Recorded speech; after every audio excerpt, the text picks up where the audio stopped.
I'm Debbie Godfrey. Welcome to the Positive Parenting Pep Talks podcast. So I'm continuing the discussion on sibling fighting and sibling conflict and resolving conflict among siblings. And think about this. When we use competition, for example, saying things like whoever gets up first gets to use the bathroom first, the first one to get their hands washed and then sitting at the table gets to say the family prayer, the first one that gets to the car gets to ride in the front seat. So what's wrong with all those ways that we often motivate our children to hurry up? And the answer is these comments will inspire competition rather than cooperation. So that actually those type of competitive statements are actually going to cause more problems with the sibling rivalry and the sibling fighting.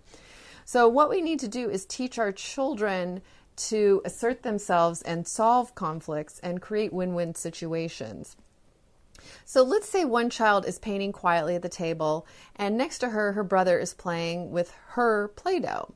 So she finishes painting and sees the yellow piece of Play-Doh and reaches for it because it's hers. He, at the same time, reaches for the same piece to make it into a tree. She reaches it first. He hits her. She starts crying for mommy, screaming, "He hit me!" Does something like this sound familiar? And so one of the things the parent might say is, "You look very upset," to the daughter. And she might say, "He hit me." And the parent might say, "He hit you and you're upset." So pause to make sure that the child feels like you understand them. "Do you like it when she hits you?" to the boy. By asking this question, you're motivating your child to do something about the problem. And then she might say, "No," as in she doesn't like it when she gets hit. So then you might say to her, "I don't like it when you hit me." It's important to tell her the exact words that you want her to use. So you're actually coaching your child in how to talk to her brother. "I don't like it when you hit me." How about if you say that to your brother? And so you can stay there while she might go say that to her brother. So she goes to her brother and says, "I don't like it when you hit me." And he might say something like, "Well, that was my Play-Doh." And she might say something like, "Well, that wasn't your Play-Doh, it was my Play-Doh." And the parent might say, "But honey," to the boy, "you didn't like it that she took the piece of Play-Doh you were playing with, right?"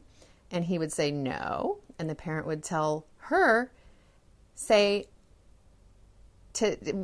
to tell her, "I don't like it when you take my piece of Play-Doh." And he might say, "That's my Play-Doh. I don't want you to take it." And so the parent will say, "So the problem is that she wants to play with the Play-Doh that you have. How could you solve this problem in a way that you could both win or you could both be happy?" So this is a scenario of teaching kids conflict resolution. And I know it sounds a little confusing and complicated because I don't have an actual child here to replay this with.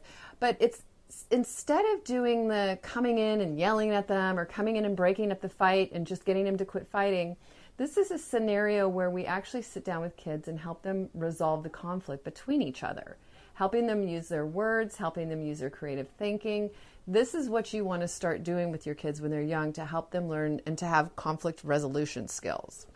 So we're going to continue this conversation tomorrow with some general ideas for resolving conflict and then talk again more specifically about what to do when they're fighting. Have a great day and happy parenting. I hope you enjoyed today's episode of the Positive Parenting Pep Talks podcast. For those of you that don't know me, I'm Debbie Godfrey, owner and founder of positiveparenting.com. I hope you'll go and check out my website and follow me on Instagram and let me know about what you thought about today's episode. Did you learn something new? Were you able to do something different with your children? Did you have a success story? Those are my favorite to share. Let me know. Contact me. I'd love to hear from you. And also, what future topics would you be interested in hearing about on the Positive Parenting Pep Talks podcast? Thank you so much for being here and for all of your support. Take care and happy parenting.